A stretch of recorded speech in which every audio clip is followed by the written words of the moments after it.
Welcome to the Micromobility Podcast. I'm your host, Prabin Joel Jones. We've been focusing on comeback stories the last couple of weeks. We spoke to Michael, co-CEO of Bird, and we spoke about how they emerged out of Chapter 11. And today we have another exciting story, an iconic brand that we all love, VanMoof from the Netherlands.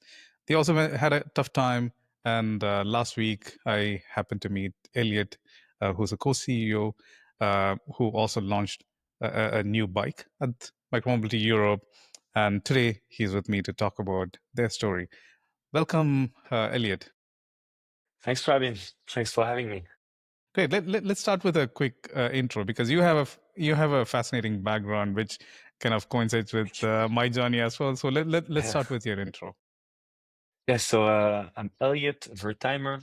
I'm an aerospace engineer by education, worked a bit in research, and then fell into the micromobility world for different reasons, mainly because, at the time, some interesting technologies I was working on were actually pretty interesting for, micromobility as well, as opportunities to develop more integrated products, more intuitive products, lighter products, etc.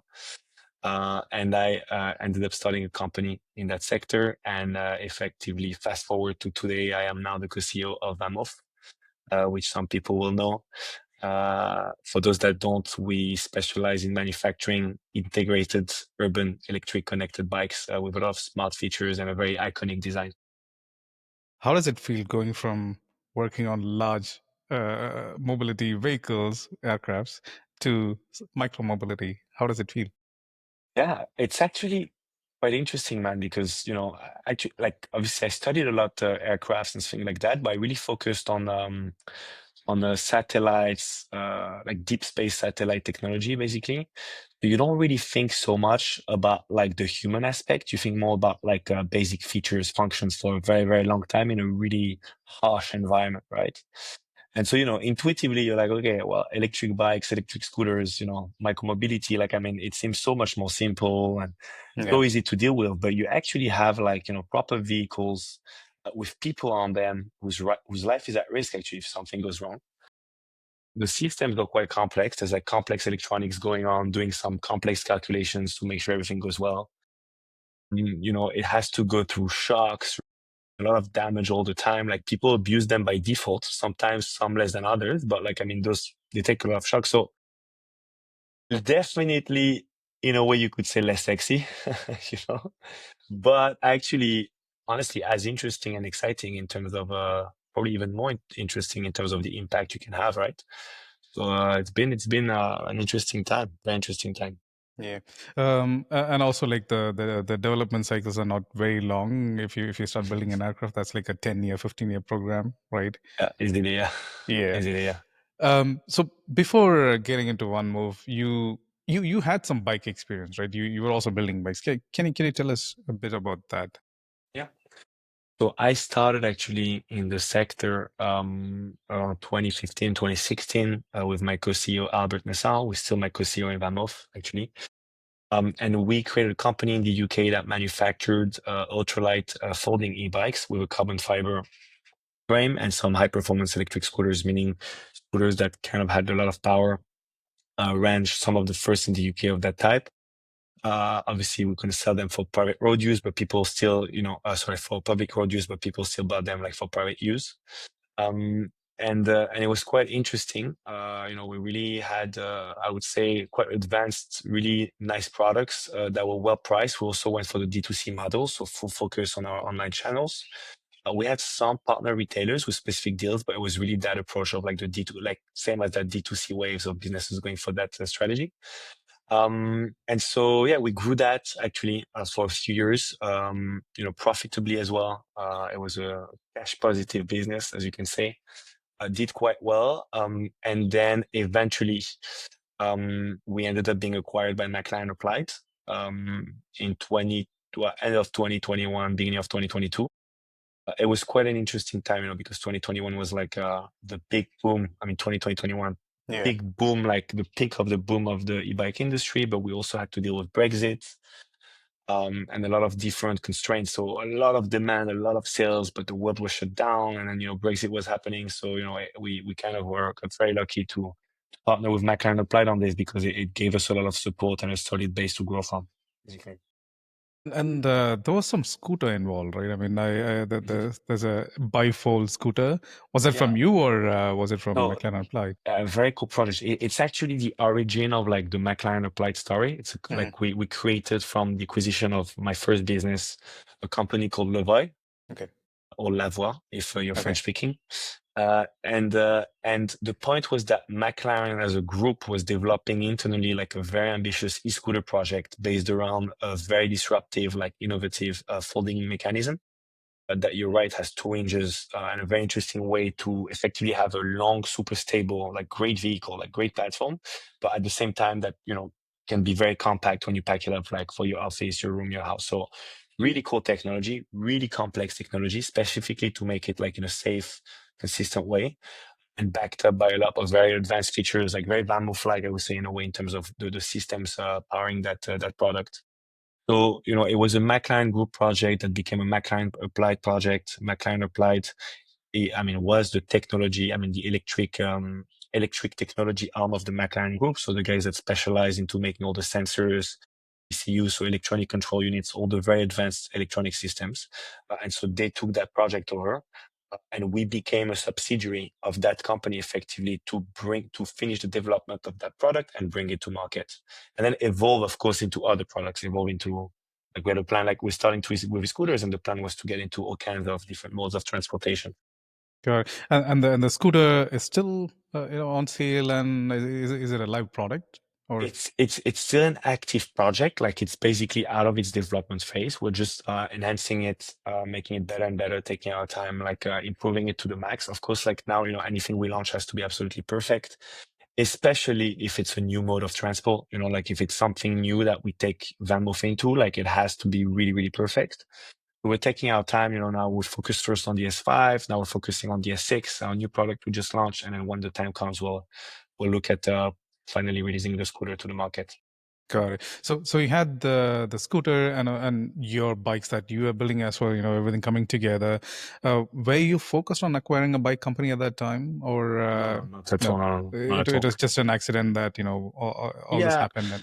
And yeah, accidents for sure, as yeah, life is most times. yeah, Things that happens are often accidents. yeah, But look, no, the truth is that if you look at the micromobility market, honestly, top of my head, including us, I'd be surprised if there's more than 5 active businesses with proper, industrial design, engineering, electrification, tech teams that are developing yeah. cool, innovative products for the market, right? There's a lot of really good, solid companies building frames that can integrate standard components. There's a lot of that. There's a lot of white labeled, very cheap products, borderline not very safe as well. But, there's very few kind of VanMoof type business, right? Very few. Less than on one hand, you could count them. So as Levi, as the subsidiary of McLaren Applied, we wanted to be like that. We identified as a company that sat in that category. And so, of course, like VanMoof was a North Star for us, especially when we had a plan eventually to go into electric bikes and potentially further. And so, when they went bankrupt, that was like July 23, it was, kind of a obviously parenthesis interesting to us in the sense of like what happens, how is it possible that they have such great design, apparently such a great product, and to still end up in that financial situation? Could we go in and partner and support a restart of that Mhm. company, like independently of us, and work together? Could we help in any ways? Like it wasn't at all, let's go in and buy them. Like absolutely not. But then coincidentally, once we actually looked into it, we saw much better stuff than we expected to find in some areas, like brand and products. And we saw much worse stuff than we expected to find in other areas that I can take you through later. But mostly it was the fact that the specific knowledge we have and capabilities and the current, like the actual situation the company was in, we saw that we could actually like restart it and keep it alive and improve it and just fix those issues and actually make it what it should be. And we fundamentally we also really believed in what it was doing, right? Yeah. Okay. So it's very difficult going in and looking at a very large company like VanMoof and acquiring, making an acquisition, though they were going through bankruptcy, because you really have to understand, what is right and what is wrong, right? And normally in these bankruptcy procedures, you have very limited time to do a proper due diligence. It's not like a traditional, M&A where you go, you have like enough time to look into the books and everything, right? Ask whatever questions you want, right? And it must have been a very bold bet, right? Very, So very bold. yeah, I mean, Well, honestly, great that you say that. I've had very few conversations where people truly understand that. Very yeah, interesting. Yeah. like I mean, I've acquired companies as well, and one bad thing can kill you, right? Kill your company, especially Literally. when it's hardware. Yeah. One recall can Yeah. end you. Though Yeah. probably you would pay much less in a bankruptcy procedure. It can be much more expensive later. Yeah. Yeah. So, Yeah. what are a couple of things that you saw that were really good and made you take that decision? And how did that process go? Yeah. All right. So the first thing I'm going to say, which is great that you said that actually is that you're right. I call them gateway events. Let's say we probably had 7 to 10 gateway events. If we don't go through those properly, we die. Like it's over. If we're still here today, it means we were successful through those, and I'm sure there'll be further down the line. But the further we go, the stronger we are. So the great things. When we looked at VanMoof because it had a great brand. Like we knew the brand was great. But what we saw was obviously a lot of really pissed off people. I mean, that makes complete sense. There was a lot of problems, especially at the end. Undelivered bikes, all kinds of things that were very tough to deal with, even for us, like emotionally, it was super hard.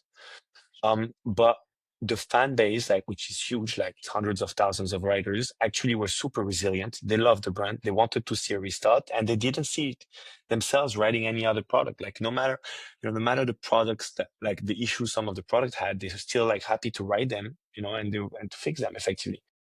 And what's interesting actually that, it's not really known, but like a lot of the thing with VanMoof bikes is like the issues they had were a lot about the way you use them. And it's not a justification, meaning they should be able to go through those like way they're being used like perfectly. But a lot of riders, because they took super like extra care of them, never had issues on their VanMoof. Some people are riding S3s for 5 years and they're perfect. So it was a very like interesting audience with a lot of love and a lot of hate that was growing, but we thought enough love to like justify a restart, because also like to get that deep emotionally in society, like to the extent that we had a lot of people we talked to that were never interested into buying an e-bike but actually knew about the brand. Like it's not even tough. It's like a lot of things have to align. You have to invest a lot of money. You have to do a lot of things right for a very long time to get there. Really, really rare, really, Yeah. really difficult. And actually, I was there at the Micromobility event, and that's what the co-CEO of Bird was saying about birds. I agree, it's similar, in that way. So it becomes part of society. That was one. The second one was that, we didn't know what to expect on the product side. To be honest, we were very like dubious and careful, but what we saw was amazing. I was, like the money they raised didn't vaporize. Like most of it was invested in that product ecosystem. You can look at it from, let's say, the industrial design of the mechanical components that have to perfectly fit into each other and integrate customized electronics, which is super tough to do. And then like those electronic and electromechanical components have to be designed in a way that they perform their function like super well and fit into that. And then they have to be connected to like backend services, either through Yeah. SIM cards or a phone. And you have like a product in the backend that no one sees, but it's running, like delivering services and features. And then that connects to an app that's then also like, serving features to our riders. It's easy to take for granted like all the stuff in those bikes because they're so simple and so well made. Like it feels great, but there's a lot going on that's super impressive and sophisticated and tough to recreate. Like the best example I have, let's say, is the kick lock. I don't know if you're familiar with the Yeah. kick Yeah. lock is. Yep. Yeah. Yep. So it's like a little button we have on the rear hub. You press it with your foot, it just locks the bike, it locks the rear wheel, activate the alarms. That then syncs up with your app. It syncs up with our backend. It arms everything like an entire anti-theft system. Arms where, if the bike moves, like everyone knows, you get notification. The alarm's triggered. It activates a stolen mode, which triggers like anonymized location services to help you find the bikes. I mean, all this stuff, right? So super, super impressive, sophisticated system with some issues. Mhm. So that's where we get into like the actually interesting stuff, which is the reason we thought we were one of the only companies that could do this actually. But first of all, you have to understand and be able to capture like the sophistication of that product, meaning you can just buy it and wait. You have to really understand what's going on and have the confidence that you can take that over and, not only maintain it, but grow it. And then we had to face the issues and understand them at a high level. So like you say, you're never 100% sure you have everything. You probably have like 3 to 4 weeks to do the due diligence you need before signing the deal, right? So we were like 60 to 70% sure we had a complete enough image to do the transaction when we did the transaction. So it was a super risky bet. And what we saw in there was one, of course, fundamental one, it was the margins, unit economics. So, there's a saying that say, if you have a business with big enough margins, anyone could run the business, right? Like, I mean, that's the point. Like Yeah. margins, like they allow you to be healthy and to do mistakes and to have some leeway to move around. If you don't have them because you're VC backed and you have a lot of cash to spend and you're taking on the market aggressively, which makes sense as long as the VCs keep backing you, or at some point you become profitable, right? Then you don't have that leeway. So if something goes wrong, like you're done, right? And in that case, Move didn't have margins at all. Like the S3s, to give you an example, to be sold at like a minimum price that would have made sense for the e-bike market, like through traditional retailers and so on. Like it was sold around 2,000 euros. It should have Yeah. been sold around 3,000, like the Okay. S5, right? So that was to give you an order of magnitude of like the price discounts. The second layer that was difficult was specifically on the S3. The other bikes were kind of fine actually. S3 and the X3. There were reliability issues on some core components, right? And everyone keeps saying like it's because they're custom parts. It's not really that. The problem is that they just build those custom parts too fast. You can have custom parts that are much more reliable than off-the-shelf parts by definition, Yeah. right? It's just how much time and money do you invest in making sure that's the case? Because you can do that. You can spend enough time to really test all the cases and develop to make sure it's super reliable, modular, easy to source, etc. But they didn't do that. Again, I think it was the whole boom, VC goes fast to market, like go quickly, It's just a business mistake, to be honest, to do that. But it's not a mistake in the context they were in. It's a mistake once you fail and look backwards, right? It could have Yeah. been a success. So that was an issue, the reliability of those components on that specific bike, which was by far the best sellers, like 75% of the company sales were S3s and X3s. And then you had repairability issues. So those components that were failing were super annoying to replace and fix. Like they would take 5 times more time to a skilled, trained technician than they should, right? Because you had a cable, you had to pass through different things, and it took ages. And finally, you have all these problems. So you have no margin, product that fails too much, that's super expensive to repair, and then you're doing everything yourself. So that's very expensive to run because you're the only brand and product you're making money on. So you don't really have other revenue sources that allow you to like Yeah. support that, right? The second issue is that you're selling over entire massive countries and geographies like the US, like France, Netherlands, UK, but like you only have a couple of hubs that can do those repairs. So every time something happens, it's under warranty, and then you have to pay for shipping the bikes and pay and fix it. Sometimes it takes too much time, so you just send a new bike and then pay that shipping again. So like crazily, a massive part of the losses were just logistics costs, just shipping bikes around because it's very expensive. So that whole model just didn't work. I think my personal opinion is that the D2C model actually is just not very well suited to like medium to premium micromobility products, right? Because people want to feel them, they want to touch them, they want a local service point. And those are vehicles. They're not like bicycles. Bicycles are like actually closer to a car or motorbike, right? In terms of the care and the after sales and so on. So you need like access to local people to help you out. And it's okay to give them the margin because they compensate for that with dealing with after sales cases you won't even see, with doing your local marketing, etc. At the time, I was one of the guys that took a bet, that tried the other way with my first business, right? And we saw that actually today, like I believe like the traditional model with a hybrid element is the right one, honestly, because there are, very successful big companies that, Yeah. are less million in the startup ecosystem that are actually doing amazing, and that's the model. So we had those problems. Coincidentally, like, a bankruptcy effectively what it means is that you have effectively an asset deal in a way. Yeah, it's a So clean company that you get, right? Yeah. exactly. So effectively, what you do is, we had our company and we bought all the assets of VanMoof, everything it was, the tech, everything, and we just left behind the liabilities, meaning like all the big unpaid things and credits. It doesn't just die somewhere. You then have an administrator, like you call it a bankrupt estate, that then sells what remains and gets unpaid invoices, raises money to kind of refund to the best of their efforts, like the remaining creditors and liabilities that are there. But that's independent of us, right? Because we never received any of that money and we never had anything in the first place that we didn't pay for, like supply those liabilities. So I think bankruptcy is actually, in a way, an amazing thing, almost, I mean, from a legal perspective, because it offers entrepreneurs the ability to take risks without risking their lives. It allows them to actually restart. It allows them to actually restart really great businesses that deserve a second chance. It allows them to just continue like a dream in a way that could have like that. Like, I mean, Yeah. it's a great thing. The only problem is that there's some losses, but it also, in a situation where some people might never recover anything, actually the whole process allows them to recover something. So we have that undelivered bike story. Eventually, they might get something from the bankruptcy, right?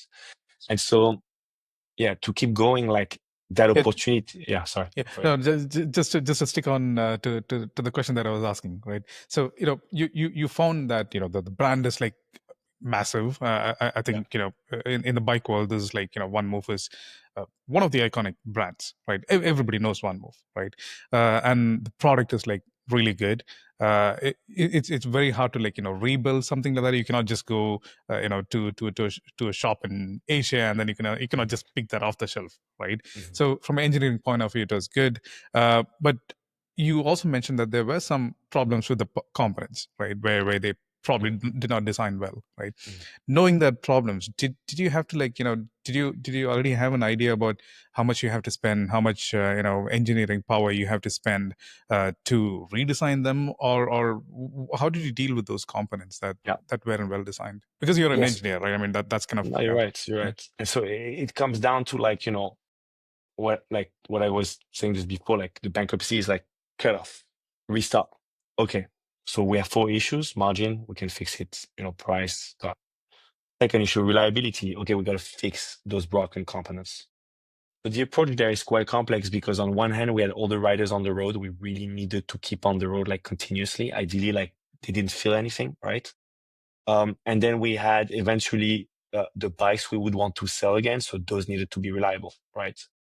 And then, we need to really check everything that they were working on and make sure, like, understand what's good, what's not good, etc. So we didn't really know, no, we didn't really know exactly what was wrong or right, but we had a rough idea. But we knew that the top 10 failing components are failing because of that. We know that the most likely thing to fix them is kind of there. And that's how we do it. We know that's unfixable. It's a Mhm. design architectural issue. We know that that's working great. We could take that and evolve it. And so it's super interesting because there was the three.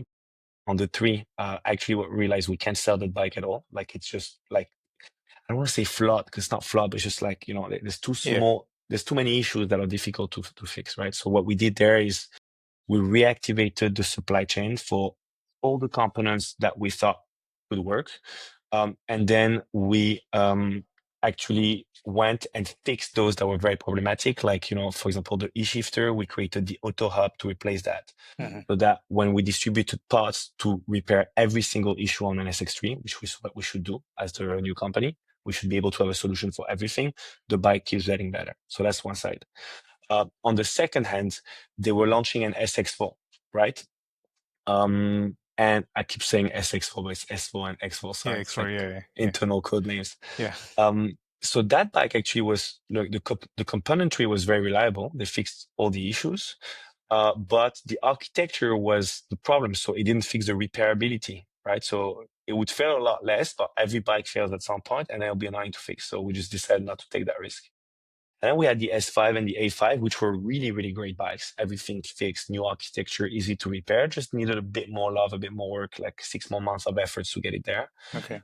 Something I shouldn't downgrade is that VanMoof pre-bankruptcy did a lot of work to understand what was wrong and to start the programs that would fix issues. So we just had Mhm. to come in, look at them, take them over, stop the ones that we didn't think are useful, and then just take them to completion.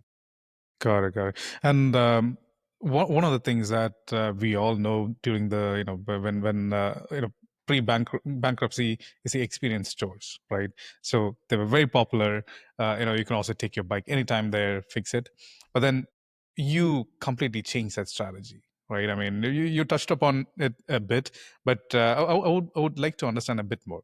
Why did you decide to shut all that completely down and then go to traditional way, which is like going to a bike repair shop and signing contracts with them? Why did you do that? Because we also know Cowboy, that actually started as a proper D2C company, Mhm. had maybe one or two experience stores, I think one here in Brussels, in Paris, and all that.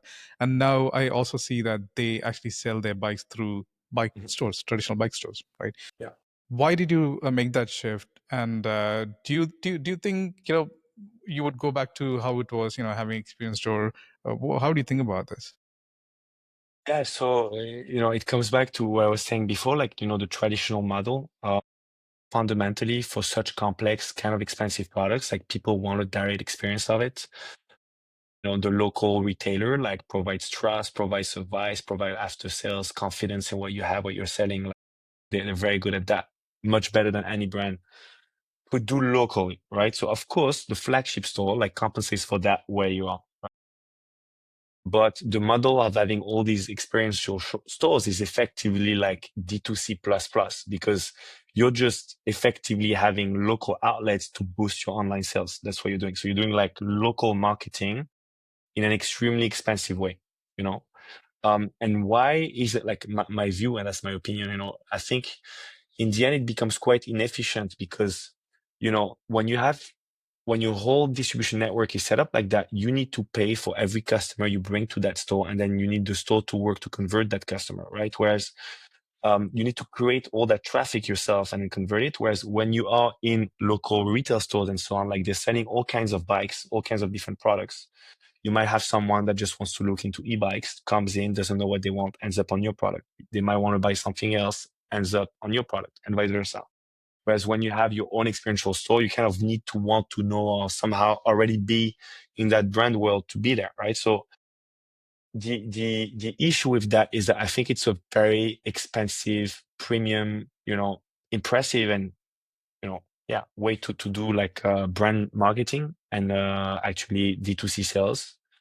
But it's just not a very effective, profitable business model. It's just very expensive and tough to do that. So I believe in flagship and experiential stores. I think they're amazing. I think like, eventually we might get some again, like let's say in our core hubs, like Amsterdam is an obvious thing, Paris, maybe Berlin one day, the US as well, like New York and so on. But, first, I think foremost, the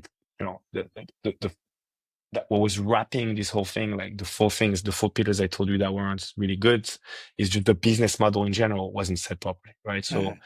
we just need to fix the unit economics and the margin to be able to be installed, because they're going to do all that work for us. And then they're going to offset the load of all the shipping, the logistics, the after sales, because even if the bikes fail a lot less, it's still like pretty expensive to do everything yourself, right? And then it frees up your resources to work on development, enhancing things on marketing. So yeah, it's just it was part of like the very aggressive D2C model VanMoof has. And by the way, again, like the first thing I tell people is I don't think it was a bad idea at the time. Like they did this when things were great. Like the market was booming, they were raising a lot of money, the stores were great, they were selling a lot of bikes, honestly. It's just that the fundamental economics of it in time just didn't make sense. They weren't sustainable. So then Got you it. have to switch. Yeah, if you look at the VC pitch at that time, for most of these companies that were booming, when there was a lot of money, was that we are going direct to consumer because we can capture most of the margin that a bike would provide, right? In a traditional model, a big chunk of that is captured by bike stores, right? And the Mm, pitch was that we are going to keep that, we are going to mhm, retain that, right? mhm. But now you're switching back to the the traditional model. Does it compress your margins? I mean, or is the pitch very different right now in terms of margin? Yeah, I mean, look, first of all, eventually, like you've got to look at your product as part of an ecosystem, right? Like, I mean, Yeah. if you're selling a product in a way that, is not sustainable, then you're not doing it right, even though it looks like you're making more money in the first place. I mean, those products need to sit in a solid, robust ecosystem so that, in the long term, they make sense. Otherwise, you see like people stop buying them. So, um, that's the first thing about D2C is that, like and margins, it's like, yeah, okay, like if I sell D2C, I can either keep more margin for me, that's one thing, or I can just say, oh yeah, I'm actually going to make my price cheaper because I don't need to pay the retailer anymore. Great, like my product's cheaper, more people will buy it. It does maybe, you know, it becomes quite complex because of course a lower price makes more sales, but then you have like 80% of the micromobility market that still goes through retail, so you're missing out on this. Even though in the niche of D2C you might expand, at some point you cap out. No matter how much you spend in marketing and stuff, you cap out. So you need to get into the retailer. And the retailer provides you the ecosystem that can make your product and brands viable in the long time. And so what's interesting, and when you go into detail of that, what you realize is that, you know, let's say you keep the margin and you don't lower your price, right? You still in the end gonna have to pay for like after sales, shipping, your Yeah. own local marketing communications. And actually, my opinion and what I see is that that's less efficient in terms of like how much you're spending than going through a retailer. Because Hmm. when you go through retailers, they're just much better at doing local marketing because they Yeah. know their local customers, they know where they are, they know where they live. Like, I mean, they have much better relationship. They bring more customers than you will. Some people that might not know your brand, they'll bring them. Second of all, most of those stores are great. Like they're like passionate people that have been doing that for a long time. So, a customer comes in, they have a small issue, something that would fall under warranty in D2C. Like actually, they'll just take care of it Hmm. free of Hmm. charge. You won't even know because they like Yeah. your brand and they like your customer. And when you get all these things that stack up, actually, you in the end, you're making more money, like just letting go of your margin, selling through retail and D2C if you want as well. The hybrid thing works than if you just keep all the margin for you and sell D2C, or obviously discount the margin because you're still gonna have to pay for all that.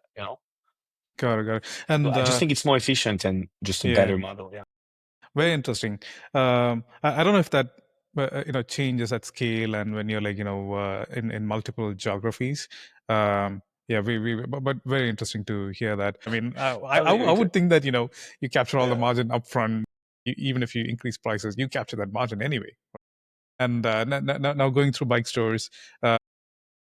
So even if you go to a bike store, what's the incentive for a bike store to sell VanMoof versus others? Maybe a bike store would be more inclined to selling a bike that gives them more margin than anything else. So again, in a bike store, you're competing with other brands in Yeah. terms of how much margin you give to that bike store as well, right? So it's a complex problem, but Look, it's complex. I think there's a structural thing for us, which yeah, is most of the volume goes to retail, right? 80% of it in Europe at yeah, least. So, fundamentally it's there if you want to get sales. You raised an interesting point, like, the model of Tesla, for example, right? They injected and built and a lot of capital in building a super vast and dense, ecosystem that cost a fortune. Basically what VanMoof tried to do, but they were much smaller. And then that costs a ton. But then at some point, once you deliver scale, you end up really, really profitable, right? Once you go past your break-even threshold where all your expenses are at. So it works if you have massive scale and a exactly, yeah, clearly superior product to power that scale. And not in our industry because it's much more of like, people don't really buy bikes like they buy cars. Like it's not the same. They need the yeah. local thing. So Yeah, I mean, I think what you did was right because it cuts your capital expenditure as well so much. I mean, you don't have to run any stores, right? That's the right path. Uh, going back to the bankruptcy, the deal and all that. So you went and you acquired. Normally, when you do these deals, a big portion of that is a black box. You don't know, right? You said it's like 60-70%. You know what it is. The rest you don't know. Was there a surprise, good surprise and a bad surprise? Did you have any surprises? Uh, a great question. Good surprise, like that the S5 and A5 were actually pretty good, pretty Okay. advanced, like robust, reliable, repairable. Great surprise. Mhm. Do I have another good surprise? Not many, to be honest. The V4, for example, there was also a speedy bike that was like kind of speed The pedelec that was launched. Was it the a big? only, yeah, I mean, not really, no. I think that was Okay. still a very early prototype thing. The good surprise was that, we found prototype in Taiwan. Then I saw them and they're Okay. good. It's an amazing bike, but it's just there. Not really a good surprise there. Bad surprises, a lot, a Okay. lot. I won't go too much into detail, but Yeah. just a lot of complexity and a lot of things that ended up much more entangled or difficult or locked up than we expected. And if we didn't have like the super clever, talented people we have to always find like ways to optimize, work around, or like cut super efficiently, Yeah. then honestly, that would have been one of the gateways. Like a few of those would have been gateways that like crushed us, and we went Yeah. through those. Yeah. Got But a it. lot of bad surprises. Yeah. Okay. Okay. But I think it wasn't bad enough. Otherwise, Well, look, when I say bad, I just mean that, I went to the office and, Yeah. and I wasn't happy. Yeah. It Yeah. was like, this is gonna be tough. That's what I mean by bad. It Exactly. wasn't bad like, oh my God, we're done. It wasn't bad Yeah. that it meant less for the brand or the product. It was just, okay, this is not gonna be as easy as we thought it would be. This is gonna be super tough. We thought it would be better. So Yeah. there's difficulty levels. Yeah. And it's also common knowledge that OneMove used to have a setup in Asia, right? Where I believe a lot of engineering was done as well. How did you deal with that? Because there was also after story, because these are completely different entities, right? So you had to they had OneMove probably had to file bankruptcies in every geography, right? Mhm. And I believe there were a lot of synergies between that Asian entity and local entity here. Mhm. How did you deal with that? I mean, did you retain it? What did you do? So yeah, that's why it got quite complex, to be honest with you. Um, the corporate structure of VanMoof was super wide. Like they had entities and sub-entities in many countries with like different intellectual properties in different places. And, bankruptcy law varies a lot between countries, especially continents, between continents. I mean, let's package the US, which is like super, in a way, like pro-entrepreneur, pro-business, like you did a mistake, it's okay, start again, whatever, we'll deal with the rest. UK is in between that and Europe. Europe is a bit tougher, but the Netherlands is quite okay actually. Then France is harder and so on. And then when you go to Asia, it becomes even more difficult, right? So it becomes even more anti-entrepreneurial in a way. I mean, it depends which countries, but the ones we had to deal with. We actually had to rebuild that whole Asian infrastructure actually. So we Okay. just went back to Taiwan, we created new companies, we rehired our team, reacquired from the Dutch company from the Dutch company, which has that subsidiary in Taiwan now, whatever we needed there to make sure our team and everything was good. And then we restarted new relationships and new everything from that new entity, right? And like the actual bankruptcy of the Asian entities, we just didn't deal with them at all. It wasn't part of our remit, to be honest. We just focused on what was in the Netherlands, which thankfully was like 95% of the business. And then the rest, we didn't have the bandwidth. And also there was no point. Like, I mean, if we needed to do that, we would have looked into it, but we didn't have to, right? So, Okay. but you're But right, so but complex. the Asian entity was just like coordinating supply chain, or was there like R&D Okay, so team and yeah, let me give you more details. The way we structure a bit VanMoof is we have two very important parts. We had the market facing one, which is like interacting with our customers, sensing and feeling what they want, and then taking that and then feeding back, like creating things there, like a lot of our engineering and tech gets built in Amsterdam. But then everything that's going to be supplier facing, like deep industrial stuff, like goes to Taiwan, where we have a super solid team there, super talented people. Mhm. Again, that without who we could never have restarted the supply chain, which was super complex, that then, use those insights and feedback and work with the team to like create the products that will satisfy the market. So effectively, we have a lot of I would say mechanical engineering, supply chain, procurement, electronics, firmware, etc. A lot of that is in Taiwan. A lot of that is also based in Amsterdam. But in Taiwan, we actually have a pretty robust team with about quite a few people there, just sorting out like actually how do I make these products reliable, qualitative, and then making sure they're built to that quality and with the right partners and on time and with the right quality controls, etc. So, and that's our business, that's our people. It's like 40% of our team. Probably 40% of our team is in Taiwan. Okay. How's your relationship with the founders today? It's a good question. I mean, look, I have a Because lot it's of tough, right? I respect. mean, it's Yeah, of tough. course, Yeah. 100%. I mean, yeah, I mean, um, look, I have a really good. I mean, I have a lot of appreciation for them. I think like what they built is amazing. To be honest, like I know they got a lot of heat. And there was a lot of people disappointed with what happened and so on. But in the end, like, they took a bet, they took risks, they had partners that supported them, and, they created an incredible brand. In the end, they created an amazing product that was just went to market a bit too fast. Sometimes it's not even their fault, like, it's just the pressure they had at the time to go that fast to market. I met them both, the brothers, like, they're super clever, impressive, charismatic guys. And to be honest, like, I haven't had much contact with them, like, obviously since the restart for obvious emotional reasons. I mean, I guess they're not too keen to still be involved after all that happened, and it's not their baby anymore. So I understand that. But always had a great relationship with them. They've been super helpful with us. We've been super helpful with them. And to be honest, I always wish them the best. And of course, like when every time people will sometimes say things about the Perry brothers, and I'm like, guys, it's not the right view. Like that's really Exactly. biased, and like actually what they did is amazing. And they just at the end, different situations and contexts led to quite a bad outcome for them and for some of the customers. And that's just like it happens, and we learn, Yeah. and then we grow, and we restart, and we make sure it doesn't happen again.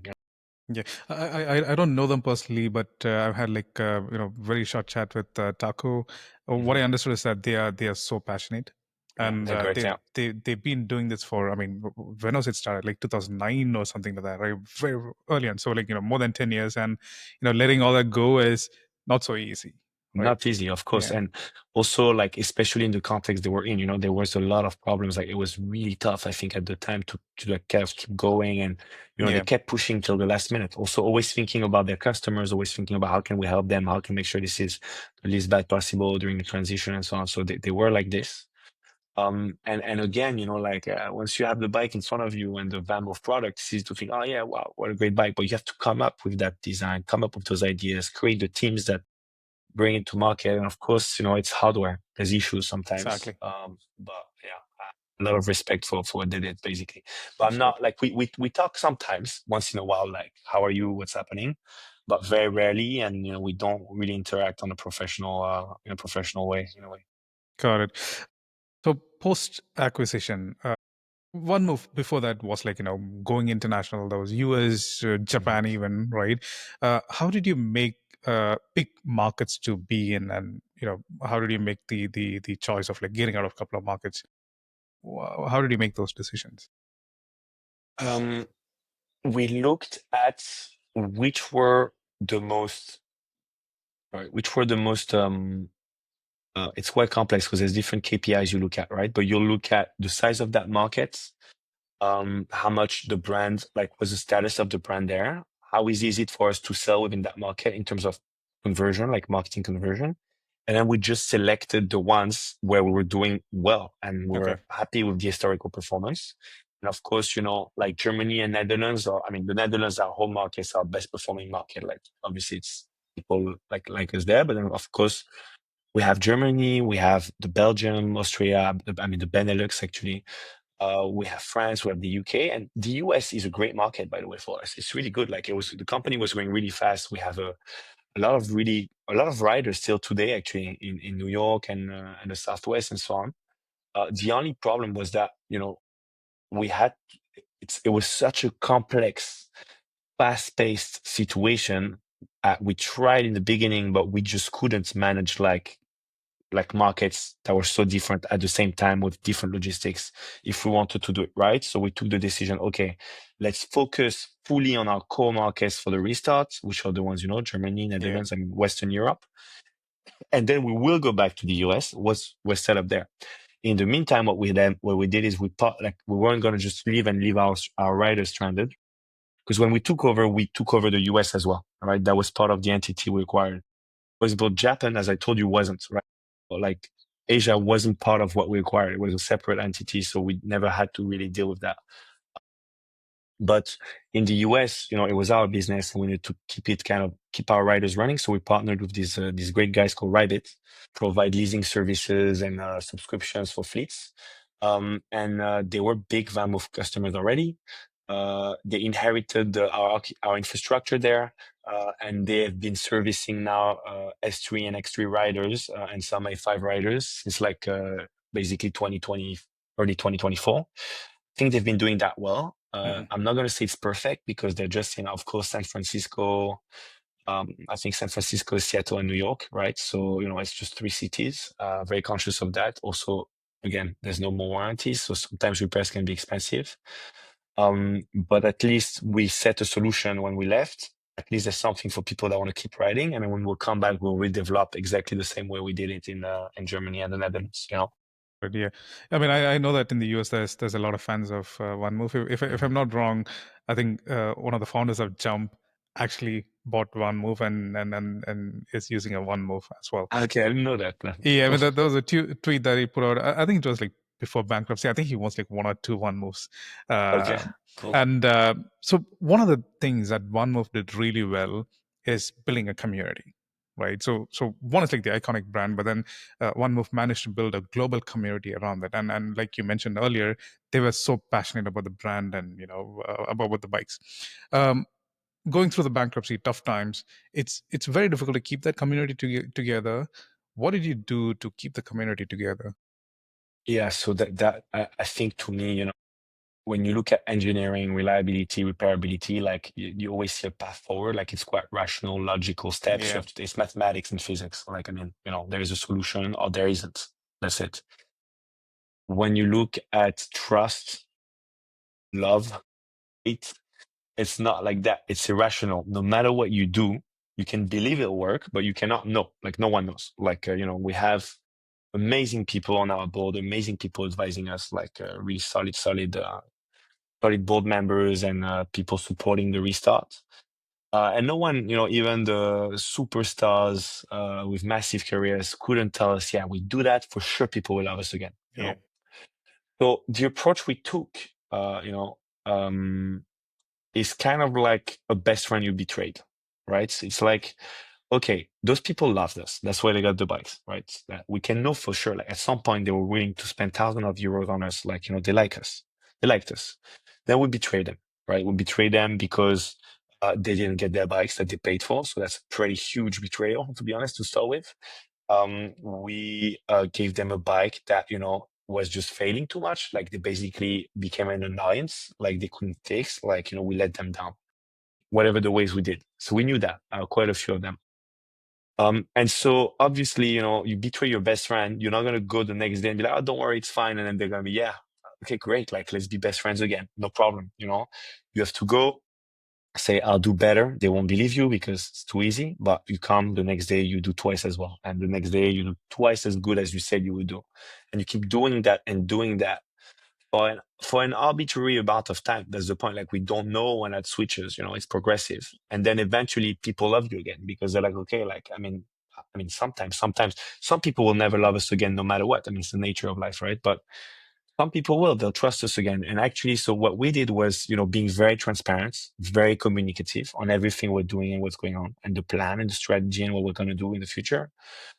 We communicated effectively on what we would do, and then we over delivered in a way. So, in terms of timings or in terms of the quality of our output or the quality of our products, we made sure that, we were always, doing that well. For example, a very simple example is, the S5, when we launched it, it's been most of the time, we sold out a few months because we had a lot of demand.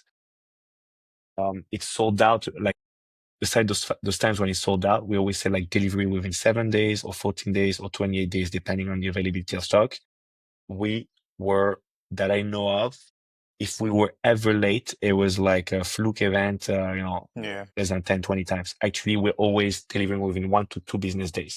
Okay. But people Okay. think they get the bike in 7 days. Okay, we get that. And then we got better reviews than people expected. And retailers started to get parts faster and cheaper and better than they thought. So they started, trusting us. And then in terms of our communications and the marketing, etc. So, we also had this program for undelivered bikes that was difficult. I really, really, I mean, not just me, everyone in the company really, really wanted to help the people that lost their money. Financially, we just couldn't do it. Like, we just couldn't pay for like all those bikes that weren't delivered. We just never got the money and all the bikes. I mean, there was no project if we did that. And it might, again, get something one day, but we did at some point, once we knew our path and we went through those big gateways I told you about, we were like, okay, we can actually give those people 1,000 euro off, on those new products, whatever products comes in the future, whatever the price, like they have 1,000 euros off. So to show you, it's not about margins, like loss making on most of those things, like with that discount. And so we just kept doing that. And I'm giving you a long answer because I think the core of the thing is that there is no answer. Yeah, We yeah. I just, mean, we it's just, it's it's it's it's very difficult. It's multiple things that you do at the end. uh, Keep everybody Yeah, together, right? and Yeah. actually, I think the best way we do it is just, we try to be simple, honest, transparent, communicative, and over deliver and under promise, And I think today, finally, that's what we launched the six. We're in a place where, look at the noise around us on social media, online, in communities, in the press. Like there's still some doubts. There's still some people lacking trust, but it's much, much more positive than it used to be. And that trend is progressing. And thankfully, I think it's also the exciting thing about the new bike we're launching is that I really think that's gonna nail the thing because we're really gonna deliver on what people are waiting for on that one. So hopefully it'll be our next step. That's a good pivot, but I really want to mention this, that you giving, say, €1,000 vouchers or off to users. You didn't have to do it, but the fact that you're doing it, I mean, that says that you care. So now it's very exciting. You have two new bikes. I saw them last week. Everybody that saw the bikes, got a glimpse of it. They all love it. Can you tell me what's different? Why should we all be excited? Yeah. Um, Look, I think the first premise is that, um, the S5 and the A5 were really great bikes, right? We're still selling them because they're great, reliable, serviceable, like they're really solid. The reviews are great. People love them. And that's thanks to like all the work the VanMoof team in the past did to build that technology, to build those innovations, to learn from their mistakes, like get the company moving forward from a product perspective. And so what we did when we took over, it's one of the big, big axes, it's the magic. Like, what's the point of having VanMoof if we're just not going to keep being VanMoof in a way, in terms of the good stuff? Of course, as you said, one of the big, on top of the pillars I told you about, things we had to, it's not really a fix, it's like we had to continue, was the amazing product ecosystem. Made sure we had the engineering talent from the old company and from our company and from McLaren Applied to be able to capture that technology and evolve it in the way that people cared. The process was just really like, let's listen to our customers. We did a ton of surveys. Reddit is a great platform Yeah. to really know what people think about you. Look at our reviews, look at the press, experts, etc., etc. Put all that together, and we worked out, okay, what's the next VanMoof bike? What does it need to be? And so we worked on that and we developed that, right? So we just obviously kept our great design, but we enhanced a bit the finishes, the aesthetics. The great design, of course, that's my opinion. I'm sure Yeah, maybe I mean, some it people will looks disagree. really good. uh, Thank you. And so we just worked on, the colors, the finishes, we're using great automotive technologies in the paint, actually, like scratch resistant and really good life, like reflections, nice colors, no more welds. We've improved a lot of little things on the frame and the way we make them to make them like really solid, resistant, etc. I mean, like the five was already the case, but we just enhanced it a stage further. We create a seat post suspension. Some people love like the direct contact on the road, like more the sporty one, but some people wanted a more comfortable ride, and we delivered that. That took a while, but it's an add-on because not everyone wants it, but we did that. So that's a pretty cool one. Actually, we made sure that when we did that, that's retrofittable on all the previous e-bikes. So everyone can benefit from this, but it'll come out with the six. And then we started, we really completely re-engineered the internal like core system. We call it the control core. So that's basically all the internal electronics we redid, but we didn't redo them from zero. We just looked at what they had and just morphed it. We transformed it, to make it simpler, better, easier to manufacture, more reliable, better modularity. Examples of that are we now have we'll have a really advanced tracking system that uses GPS, Bluetooth, Wi-Fi, um, and cell tower triangulation, actually, to really like go through buildings and really geolocate like within 2 meters your bike. So that's really helpful for us in many ways. We have, the bike's going to have integrated bike navigation. So we're implementing navigation in the VanMoof app, which is a feature everyone requested for a long time. But on top of this, on the 6th, the bike will kind of communicate with your app to display you on the halo rings and the sounds as well. Will tell you go right, go left, go straight. This is where you're at. So you don't need your phone. Actually, you can just kind of put it, and the bike will tell you. And then we've redone the boost system. It's more responsive. It's going to be tunable. You'll be able to have a stronger boost or a lower boost depending on what you want. We'll push range optimization. So when you put something on the app, it'll be able to tune between your different power levels to make sure you get to your destination. And I think when you go deeply, really like the ride feels different. Did you try the bike or no? I don't No, remember. I didn't. I mean, You didn't try the bike. yeah, You were too no. busy. Yeah, I was very You were too busy. busy that day. Exactly. I saw Rebecca trying it. I mean, I saw the video, but Yeah. I missed it. I Okay. completely missed it. So that's to people that know, to people that don't know VanMoof, it's gonna feel great. But to people that don't know, like that didn't, sorry, that didn't know VanMoof, it's like a really great experience. Like it's really enhanced also from our previous bikes. The ride experience is really smooth, powerful, responsive, intuitive, and we have a lot, like I'm passing through it, the key clock is improved, it's more waterproof, more responsive. The whole electronics is just done to really be the best VanMoof we've ever done, right? And I think just to finish that, we had some pretty interesting design decisions to make on that bike. Like the traditional e-bike press is obsessed with carbon belts, for example. I don't really understand why, but there's like this obsession that is the new tech, and the chains are old tech.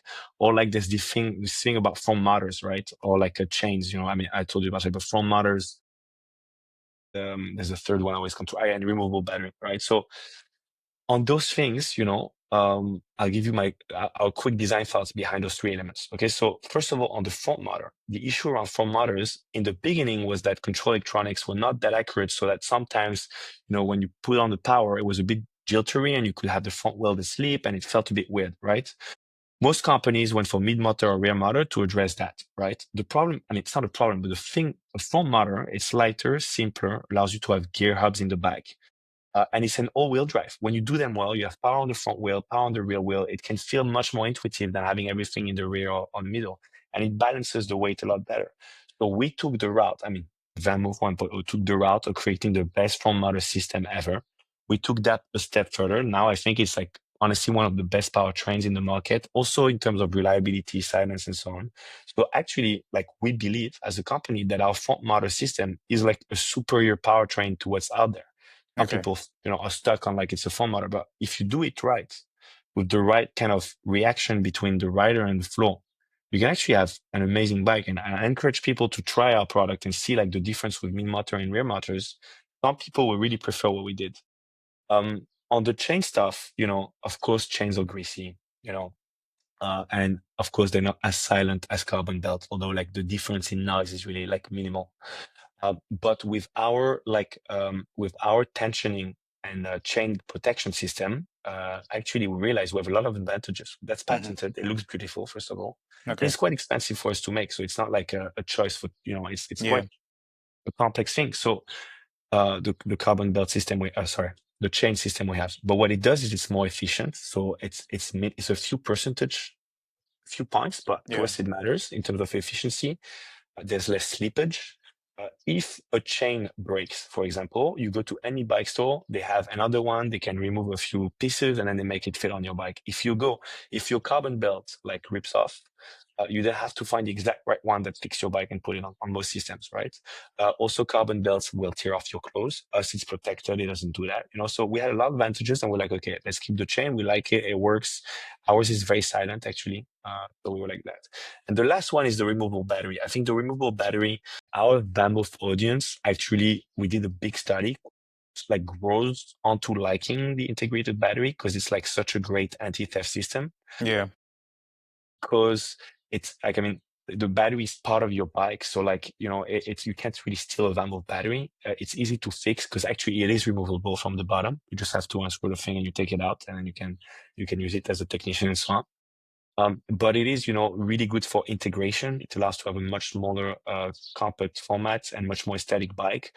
We can pack a lot more range, actually a lot more, maybe like 10, 20, 30% more range than if we had a removable battery. Most removable battery systems are only 320 watt hours or 360 watt hours. We had like close to 500. It's because we've done that. And of course, a lot of people are not able to charge them because they don't have easy access upstairs, or that's fair enough, and then hopefully one day we'll have a solution for that. For now, I think for the core of our audience who we wanted to make happy, like our customers, I think they're ready to use, and a lot of them grew into liking and prefer an fully integrated battery for all the benefits it has. Right? And the last one is just ease of charging stuff, and that's something eventually we can solve to expand our relevant audience. But so, Correct. I'm going on a long thing because I'm quite passionate about all that. Yeah. But just to say, like, we thought a lot about it, and there's a lot of great new stuff. And also, lastly, like the top thing that comes through that is that it is super reliable. Like we tested it like way too much, Okay. and Yeah, it's good. I'm looking forward to trying one very soon Yeah. as well. But just for the audience, so you launched it, I think a week ago or something. When is it available in the market? When can people order? So people can reserve there now for 150 euros. I mean, yeah, in our core markets, we have our retailers and service partners. We're going to deliver the first ones, like the first few thousands in August. We've already Okay. sold that out. So the Oh next wow. deliveries on most colors and things are going to be in September. And of course, the faster you order, the faster you get it. But Got yeah, it. August starts of delivery, and September Okay. we'll keep going. Great. So we are almost at the end. I want to understand this from you. So if you look at 4 or 5 years ago, when there was a lot of capital, people are super bullish about city bikes, right? So we had VanMoof, Cowboy, Rat Power. There's so many brands that came up, right? And then kind of the enthusiasm kind of died down. But you're rebuilding VanMoof for investors who are looking at this space, right? Why should they be bullish? Why are you bullish on on the space? Yeah. So it's interesting because I think micromobility is such a logical solution to modern, if not problems, dynamics. Like the way cities are evolving, the way cities are investing in infrastructure, the way people are changing their behavior is completely aligned with the use of any bike, or, where possible, any scooter, by the way. So, you take less space, there's no noise, it's cleaner, it's faster to get anywhere in urban environments than a car.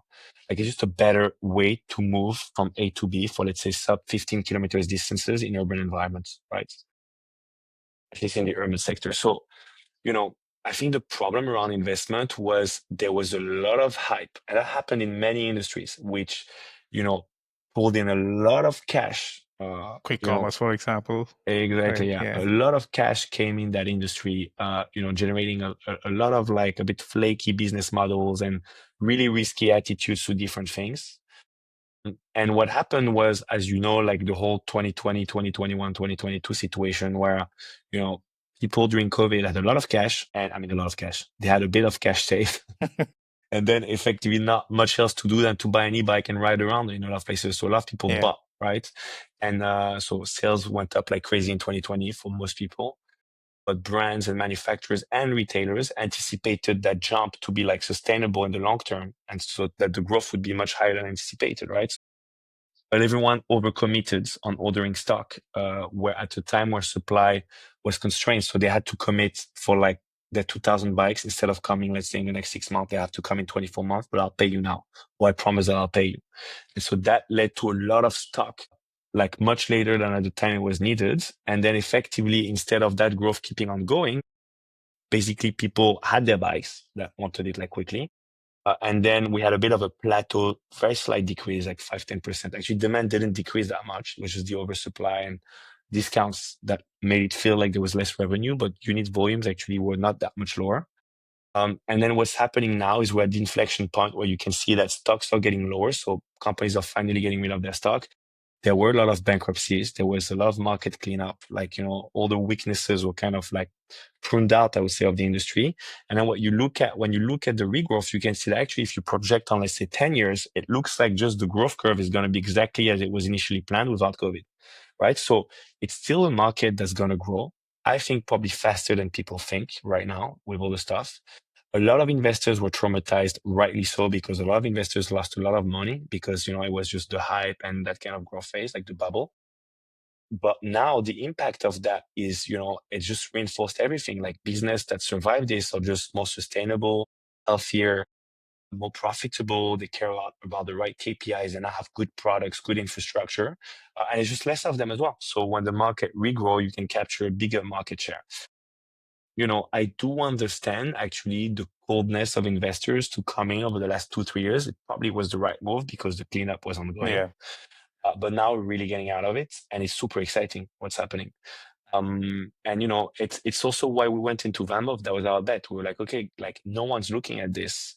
I mean, the market in general, I think VanMoof was just a bit tough for many people to take over, but no one's really looking at this in the way right now. But that's probably why we should get into it. It Exactly. gives us a time handicap, like a positive Yeah. handicap to get ready, to prepare infrastructure, to prepare our product offering, to prepare everything to make sure that, in 2025, 2026, 2027, when people get back onto it, when there's less discount because all the other brands sold their stock, everything is healthy. We're going to be healthy.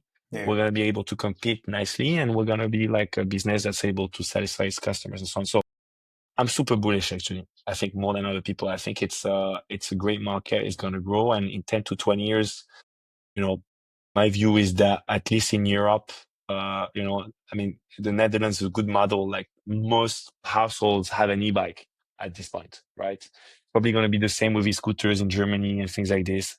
E-scooters, e-bikes will be something like a household thing, like cars are like, I won't say phones because there's a lot of those, but probably like cars, right? So yeah, super exciting, and we believe in it. And we're not out of the weeds yet. There might, like, when you have financial difficulties in the Yeah. industry, there's a bit of a delay till you see them, in the sense of like the industry, you might see other companies struggling. But in our case as VanMoof, like we're robust, we're ready to take it on. And I think a lot of other businesses reinforce Absolutely. themselves to like actually get there, as we saw at your conference. Absolutely. That's what a lot of the But guys were saying. I'm really glad that you bought when nobody was buying, and you're building when nobody's building. So that's great. And Thank you. I'm also really glad that you took over VanMoof, because like you've been talking about the journey. One is a business problem that many can probably solve, but it's an engineering problem as well. I mean, Yeah. it's not that anybody can just go buy and make it work. Only engineers can do, and I'm so glad that you did that. Thank you. And I'm Thank you really very looking much. forward to the VanMoof comeback story. I mean, Yeah. we need more of these stories, and I'm really looking forward to VanMoof's future. Thank you, man. And thank you so much for joining. Yeah, thank you, Luke. It was a pleasure to speak here, and also exciting to see what you guys get up to. Really cool to have you Absolutely, guys active in the industry, taking us together, showing what's happening, and it's super helpful. So thanks absolutely. as well, Prabin. Thank you, Eliott. Nice talking. Okay. All right. Bye bye.